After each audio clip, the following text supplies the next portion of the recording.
A delegation of European diplomats navigates what's left of parts of Jenin in the occupied West Bank. The Israeli Defense Forces raid there earlier in the week killed 12 and left roads and homes in rubble. Mahmoud surveys what's left of his house too. He says the outside world has ignored the plight of Palestinians for 75 years, and he thinks nothing much is going to change.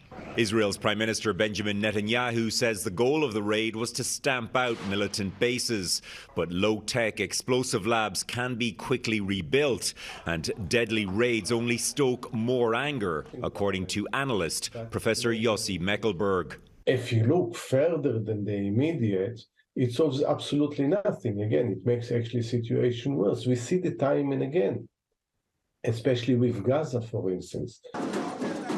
A 90-minute drive from Jenin, noise and anger in Tel Aviv. We don't know, no one knows what will happen this week in Israel. 6 months of disruptive protests have pushed against Netanyahu's proposed changes to Israel's justice system, as the longtime leader fights his own legal battles against allegations of corruption and fraud.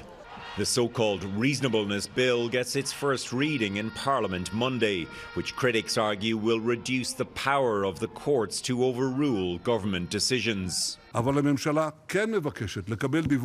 On Sunday, Netanyahu called for a review into whether police should intervene more strongly in protests. The Jenin raids may have been a convenient distraction from his plans for the courts, but the issues do overlap too. The Supreme Court that protects and defends and secures and guarantees human rights and political rights on one side actually approves expansion of settlements on occupied land, selling of houses, demolishing of houses. The week ended in Israel and the West Bank with more funerals.